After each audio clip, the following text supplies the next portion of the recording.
Fala pessoal, tudo bem com vocês? Sejam bem-vindos a mais um vídeo, sejam bem-vindos ao meu canal.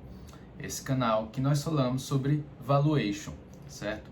Estou sempre trazendo aqui uma discussão sobre valor, sobre uma perspectiva diferente para os investimentos em ações, né? Porque nós sabemos, né, eu gostaria de passar, na verdade, essa mensagem de que preço não é a mesma coisa de valor, certo? Essa é uma das mensagens, né, que eu quero trazer aqui para que a gente chegue no objetivo principal. O objetivo principal que eu quero, né, para a minha vida nos investimentos e para a sua também, é que você tenha altos retornos, que nós tenhamos altos retornos em ações. E para isso nós precisamos, claro, não apenas investir em ações de uma maneira aleatória, escolhendo empresas que achamos boas, é claro, mas além de escolher uma empresa boa, nós precisamos investir numa empresa, né, comprar uma ação num preço justo em relação ao seu valor. Porque cada empresa tem o seu valor, de acordo com o que ela faz, de acordo com quanto ela gera, de acordo com suas características, com seu risco, com suas características de crescimento, né? Tudo isso vai influenciar no valor da empresa, vai impactar no valor das empresas, inclusive a qualidade da gestão, né? A avaliação da gestão para os novos projetos, porque as empresas adquirem outras empresas, né? Fazem aquisições, reinvestem, né? A maneira que elas vão integrar aqueles novos investimentos às suas operações atuais. Isso tudo vai impactar no valor das empresas. E nós estamos aqui para discutir sobre tudo isso, certo? E o assunto de hoje, ele é bem específico, certo? Antes de tudo, eu queria dar uma introdução, né? Antes de falar desse assunto que são empresas cíclicas. Nós estamos vivendo um período nesse momento em que o preço do petróleo está subindo muito, né? Por causa da guerra que está acontecendo entre Rússia e Ucrânia. É um assunto bem triste, né? Infelizmente, essas coisas acontecem, mas nós devemos ser resilientes, né? Ultrapassar essas crises, essas dificuldades, tá? Então, pessoal, vou falar sobre empresas cíclicas, empresas de commodities, para ser mais específico, né? E nós vamos incluir aqui várias empresas, além das empresas do setor do petróleo, né? Porque essa guerra está afetando, vai afetar a inflação, com certeza, já está afetando, né? Porque o preço do barril de petróleo, o petróleo Brent, né? Que é o mais praticado aí mundialmente, ele subiu demais o seu preço. O barril de petróleo chegou a casa de, acho que mais de $120, né? No dia de hoje em que eu gravo, eu olhei há pouco tempo, estava a 110 o barril de petróleo Brent.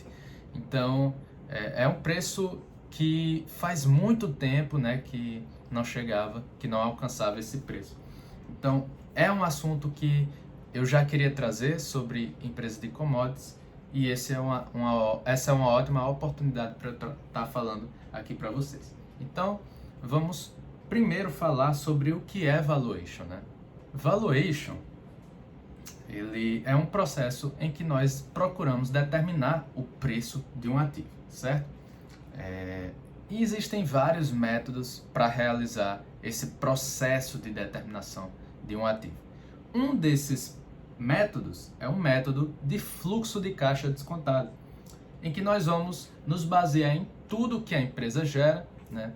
Pegar aqueles fluxos de caixa que a empresa vai gerar, tanto no ano atual, no próximo ano, até daqui a vários anos, e trazer tudo a valor presente, porque o valor do dinheiro muda com o tempo.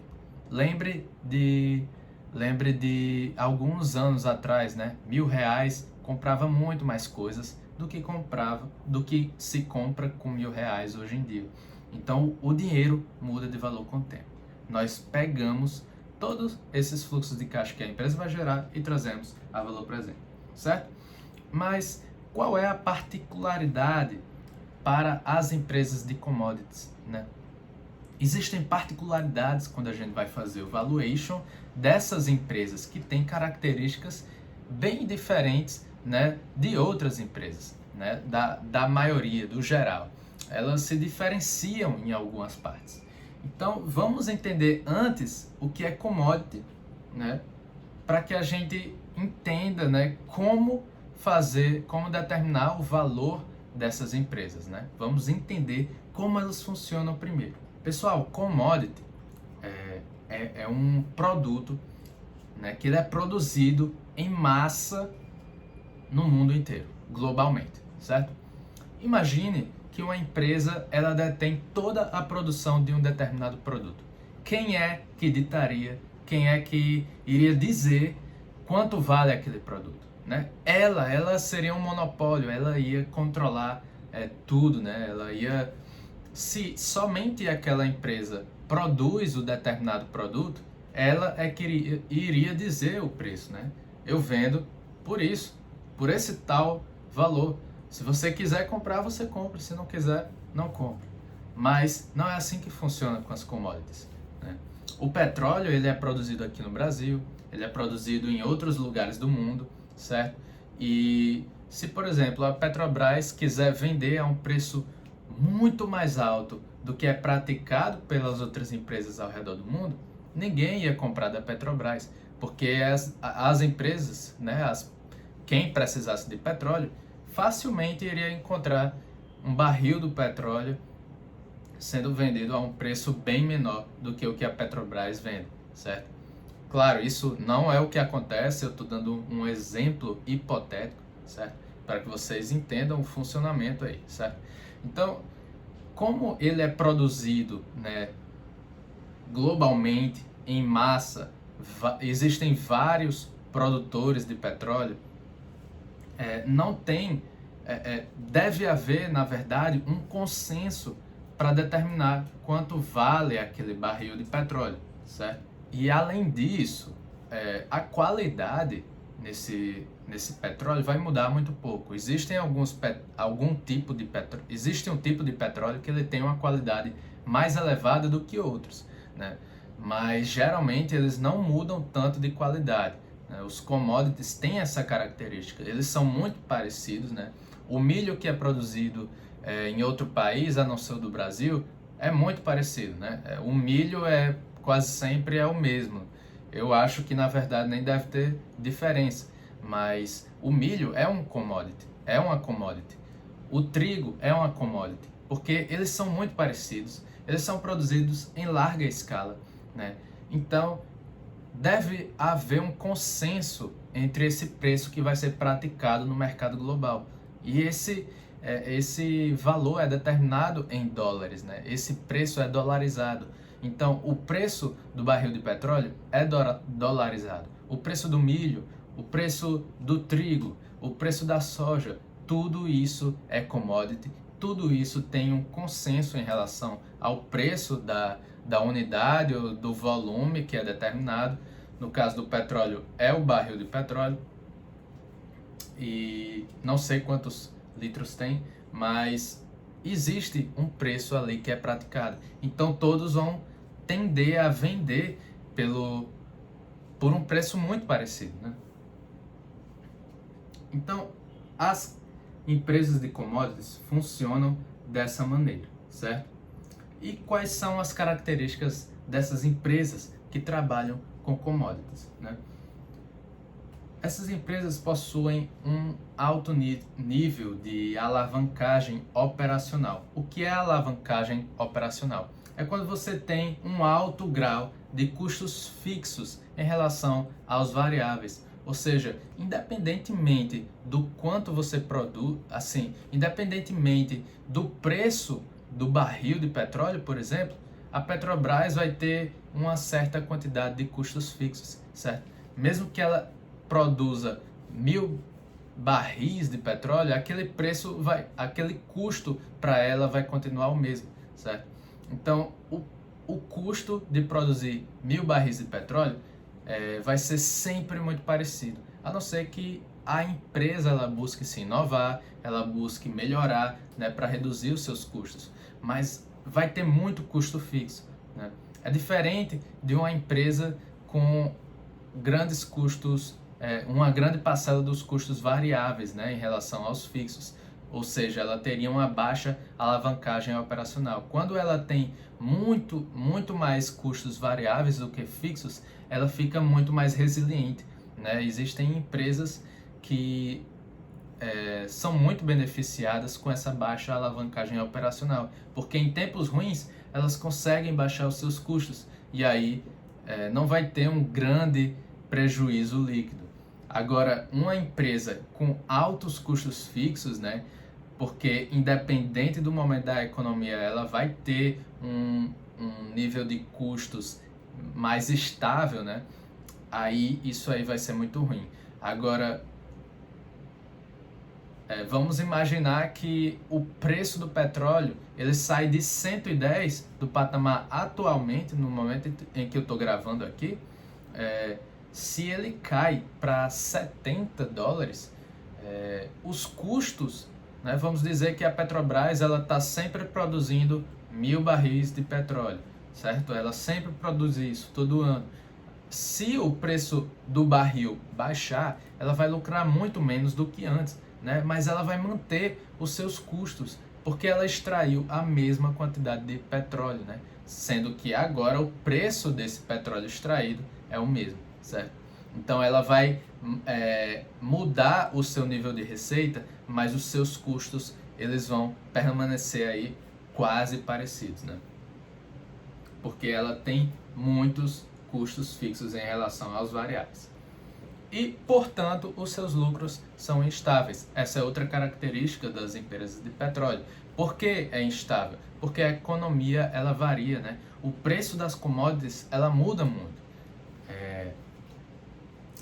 Por exemplo, a pandemia foi um momento em que as commodities subiram muito, porque foi muito difícil, a cadeia logística foi prejudicada, então para você transportar aqueles produtos, né, aqueles volumes, ficou mais difícil, né? E a cadeia produtiva também foi muito afetada, ou seja, a oferta caiu bastante, né? Nós sempre demandamos alimentos, a humanidade toda precisa desses produtos, dessas commodities, sendo que a produção ela diminuiu muito, porque nós tivemos bastante restrição sanitária, né? Nós tivemos que ficar em casa, existiram restrições de contato social, de sair de casa, e não foram somente nós que tivemos que ficar em casa. As pessoas que trabalham nas indústrias, né, elas tiveram também esse prejuízo, e as empresas também. Então, aquele commodity aumentou bastante de preço por causa disso, porque a oferta caiu, certo? Então, tudo isso foi afetado na pandemia. E as empresas de commodities, elas podem até ter uma queda dos volumes de vendas, né? Só que aí o preço compensou tudo isso, né? O preço das commodities, por exemplo, soja, milho, aumentaram bastante, vocês podem consultar no histórico, mas essas são características, são coisas que nós devemos levar em consideração quando a gente está fazendo valuation, né, procurando determinar o preço de uma ação desse tipo, né, de empresas que trabalham com commodities. Então, o que é que eu vou fazer quando eu tentar determinar o valor de um ativo como esse? Eu vou procurar normalizar os lucros, já que os lucros são bastante instáveis, né? Não dá para eu ficar todo ano na minha planilha do valuation mudando esses valores, né? Colocando um ano positivo, outro negativo, porque eu vou estimar uma taxa de crescimento lá na minha planilha e eu vou colocar os lucros para crescerem de acordo com essa taxa. Só que se eu estou trabalhando com a empresa em que os lucros não crescem constantemente, porque um ano ela cresce, outro o preço da commodity cai e a receita cai também, então eu vou ter que adaptar o meu modelo, eu vou ter que colocar aí um preço médio, né? isso aí dá super certo quando a gente está fazendo, certo? A gente tem que considerar também aquilo que eu falei, que a receita líquida, ela depende muito do preço unitário, do preço, por exemplo, do barril de petróleo. Se o preço sobe muito, a receita sobe também, né? E os custos sempre se mantendo aí num patamar mais estável, né? Em vez da receita líquida ser estável, o que é estável são os custos. A receita, ela depende muito do preço da commodity, certo? Então, o último fator, assim, que nós podemos considerar, usar para ajustar o nosso modelo de valuation, é usar um modelo exclusivo aí para as empresas de commodities para poder prever o nível da receita, né? Eu fiz aqui da ExxonMobil, que é uma grande empresa americana, né, de petróleo, e essa empresa, ela nos últimos 12 meses, ela teve uma receita líquida de 276 bilhões de dólares, certo? E o preço médio nos últimos 10 anos foi de 75 dólares, o preço médio do barril do petróleo Brent.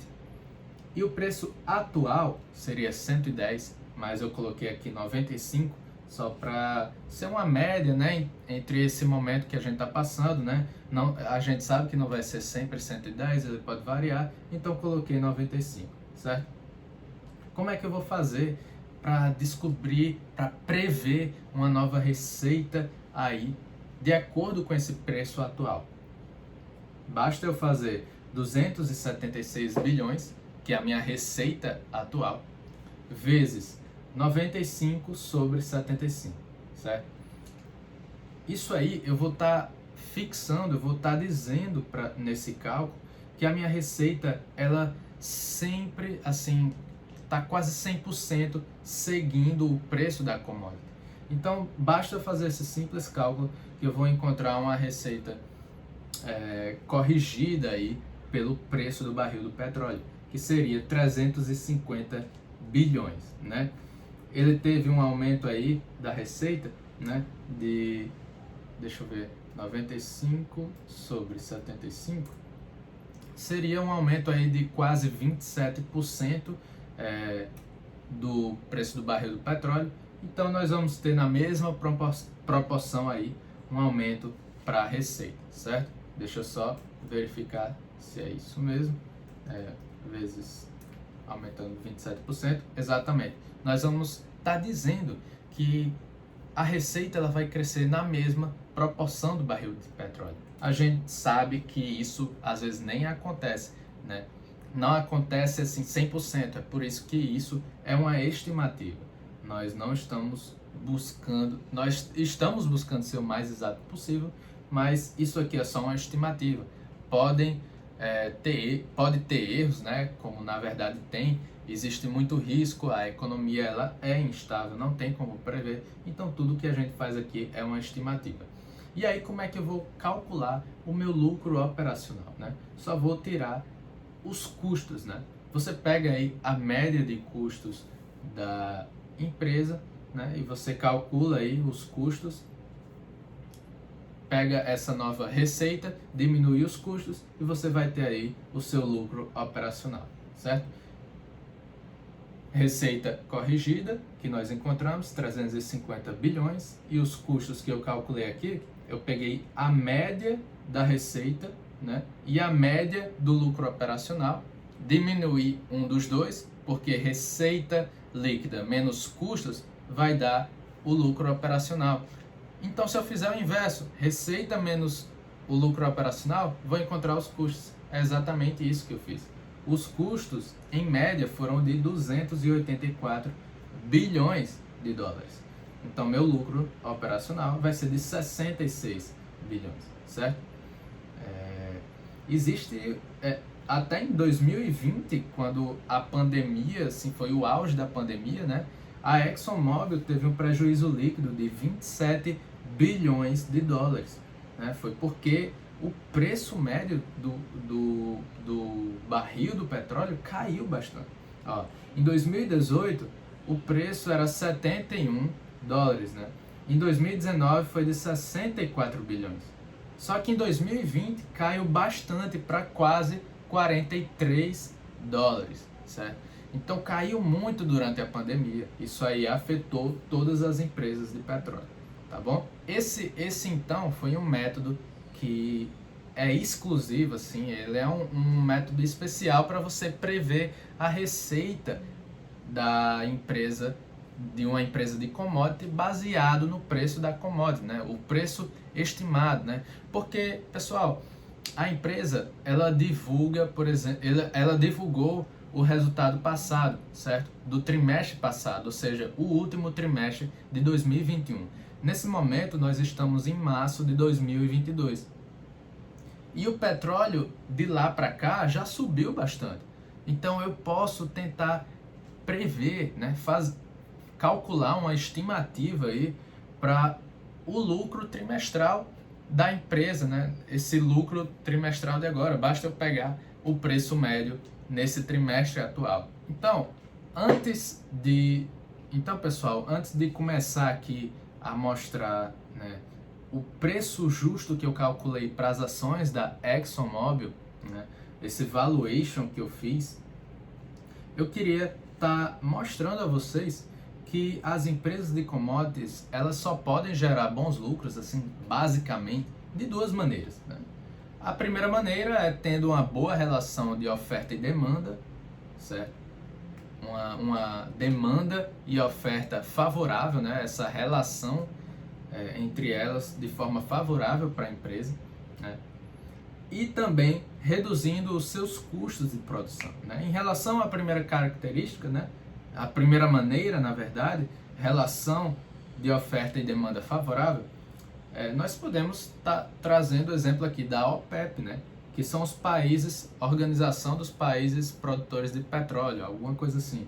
E esses países, né, eles são grandes responsáveis pela produção de petróleo mundial. Então, se eles falam que vão reduzir a produção, isso vai criar uma oferta, vai baixar a oferta de petróleo no mundo. E como a demanda por petróleo ela ainda é grande, né?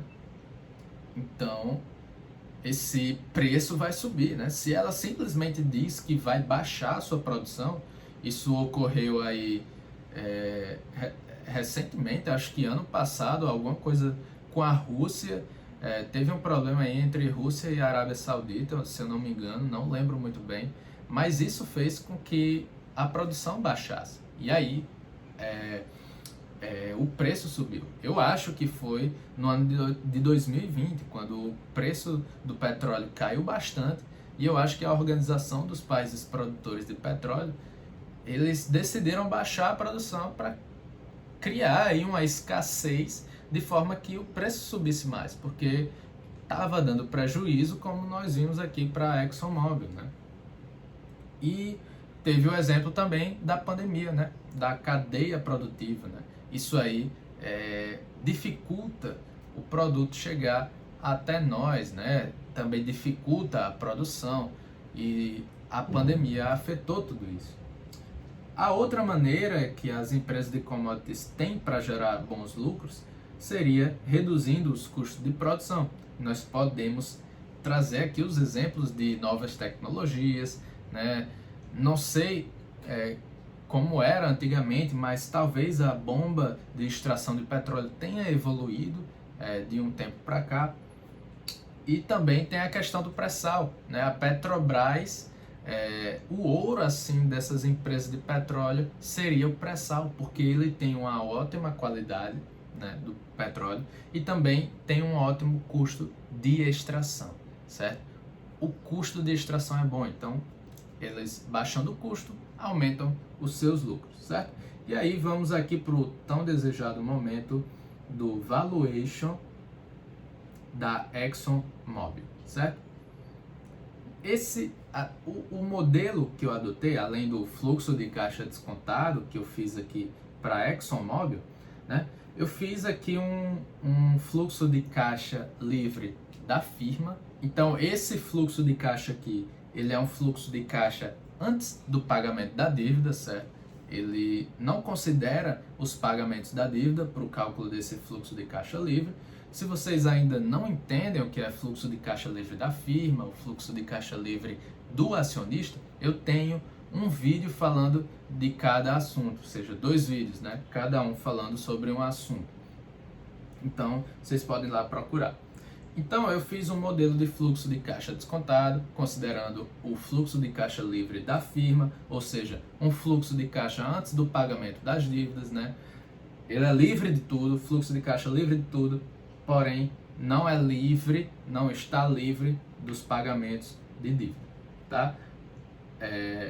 E eu fiz aqui, eu cheguei a esse fluxo de caixa livre, né, através da margem operacional. Então, os parâmetros que eu considerei aqui foi um ROIC, um retorno sobre capital investido, médio, né? Eu olhei a história da ExxonMobil porque eu considero que essa empresa ela já está no nível alto, assim, já está consolidada, não é uma empresa que vai crescer muito, certo? Então eu considerei aí que ela já está aí no seu momento consolidado, no seu momento de estabilidade, certo? Ela não tem mais tanto espaço para crescer. Na verdade, ela tem a diminuir, porque nós sabemos que os carros elétricos no futuro eles vão tomar de conta aí, e o combustível, né, os veículos a combustão, eles vão perder bastante fatia, né, na frota mundial. Então, o retorno sobre capital investido foi de 12%, porque de acordo com a história da ExxonMobil, né, a média foi 12%. Eu estimei, né, como eu já falei, eu considero que a ExxonMobil já está no seu momento de estabilidade. Então eu considerei um crescimento de apenas 3%, né, durante 5 anos, e no último ano, que é o ano em que é o ano residual, né, o ano terminal do valuation, é como se a empresa estivesse se desfazendo, vendendo todos os seus ativos. Nós sabemos que na realidade não é isso, mas na prática seria isso, né? Só que nós devemos calcular um valor terminal, né? Porque a empresa ela não vai crescer para sempre, certo? Então eu estipulo aí um crescimento de 5 anos, 10 anos para minha empresa, e coloco aí um valor terminal, né? O valor de mercado aí de todos os seus ativos, certo? É isso que nós vamos encontrar após somar tudo, tá? Então, o crescimento de 3%, no último ano seria de 2%. A sua receita atual é de 276 bilhões. Mas eu estou considerando que para o próximo ano, ou seja, a próxima divulgação de resultados anual, vai ser de 400 bilhões de dólares. Foi isso que eu estimei, assim, de acordo com o preço do petróleo, certo? Depois ela vai continuar crescendo, né, normalmente de acordo com a taxa de crescimento, né? Ela vai ter um pico, porque a receita vai ter um pico, né, um ponto mais alto, porque por causa dessa grande subida aí dos preços do petróleo, certo? A margem operacional atual é de quase 12%, mas a média da margem operacional da ExxonMobil é de 9,5%. Então, ela está com essa média atual, né? A próxima divulgação do resultado, como o lucro vai ser a receita é mais alta, a sua média também vai crescer um pouquinho para 13,5%. Depois vai para 10% e segue em 9,5% sempre, certo? Então vamos ter através dessa margem o EBIT, depois o EBIT, que é o lucro operacional após impostos, né? O EBIT após impostos, e aí tirando o reinvestimento que eu calculei para a empresa, eu vou ter o fluxo de caixa livre da firma, certo? O custo de capital ele vai ser de 5,62% atualmente, mas eu estou considerando que os Estados Unidos vão aumentar a sua taxa de juros, certo? Em 1%, ou seja, nesse momento deve estar uns 2%, ela vai para 3%. Isso sou eu que estou considerando, né? Porque como a inflação é muito esperada para vir, eu já estou colocando essa taxa de juros mais alta, certo? Para prevenir que eu não invista, né, numa empresa apenas com a taxa de juros de 2%, porque se eu coloco a taxa de juros apenas 2%, né, isso vai manter a minha taxa livre de risco, meu custo de capital, bem estável. Só que taxa de juros 2% é bem baixo, né? E nós sabemos que a taxa de juros ela é utilizada para controlar a inflação. Se a inflação é esperada que venha, eu já estou aumentando aí um pouquinho a taxa de juros, né? E para dar essa compensação. Se a taxa de juros fosse 2%, o valor da minha empresa ia ser tal valor, né? Só que se eu botasse 3% na taxa de juros, esse valor da minha empresa já ia ser menor, porque a taxa de juros ela é utilizada para o cálculo do meu custo de capital, que é o retorno que eu exijo da minha empresa. E eu vou usar essa taxa para descontar os valores de fluxo de caixa a valor presente. Se eu coloco uma taxa maior ainda, né, esse preço, esses fluxos de caixas, eles vão se tornar menor ainda no presente, certo? Se eu coloco uma taxa mais baixa, esse valor presente vai se tornar maior, ou seja, o preço da ação vai ser maior, o preço justo, o resultado do meu valuation. Então, se eu boto uma taxa maior de custo de capital, o valuation vai dar um preço justo maior ainda, certo? Ou menor ainda. Então, taxa de juros maior, custo de capital maior, que dá um preço justo menor, certo? Taxa de juros menor, custo de capital menor, vai me dar um preço justo maior, tá? Porque eu vou descontar a uma taxa menor. E através de todos esses dados que eu coloquei na planilha, ele vai me dar todos os fluxos de caixa, todos os valores presentes, e aí eu vou chegar no preço justo de 87 dólares para a ação da ExxonMobil. Nesse momento, ela está sendo negociada a 83 dólares. Pessoal, tá bom? Será que tá bom esse momento para investir na ExxonMobil? Eu calculei um preço justo que é maior que o preço negociado atualmente, né? Só que é muito pouco, né? É apenas 5% de diferença, 5,32%. Eu não tenho margem de segurança. Não seria legal de investir nessa empresa. Eu não tenho total certeza de tudo isso que eu coloquei aqui. Assim, eu não tenho total certeza de que vai acontecer tudo isso, de que os Estados Unidos vão aumentar em 1% a taxa de juros, né? Não tem como saber, certo? Portanto, eu acho que na minha opinião, não é um bom momento para comprar essa empresa. Eu não estou fazendo uma recomendação, eu estou dizendo que não é um bom momento para eu comprar, né? Eu estou fazendo esse valuation, primeiro, para eu saber se eu vou investir nessa empresa, também para compartilhar com vocês o conhecimento, como fazer esse processo, certo? Então, se eu estivesse pensando em comprar, né, se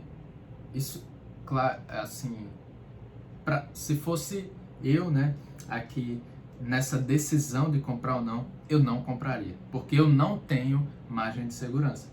Eu só quero comprar algo quando eu tiver margem de segurança. Por exemplo, o preço atual das ações da ExxonMobil é 83. Se eu fizesse todo o meu valuation e o preço justo desse 120, eu teria muita margem de segurança. Olha o espaço que tem entre 83 e 120. Agora, entre 83 e 87 é muito pequeno, né? É um pouquinho a menos, né? Então, não está muito bom para comprar, certo? Não está uma boa oportunidade de compra, certo? Está muito apertado. Caso eu compre a ação a 83, a valorização que eu espero obter é de apenas 5%, 5,32%.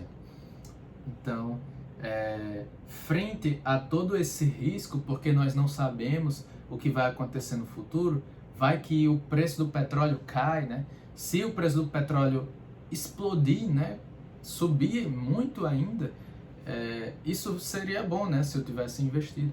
Mas ninguém sabe. Vai que o preço do petróleo cai, a gente volta a um momento mais normal da economia.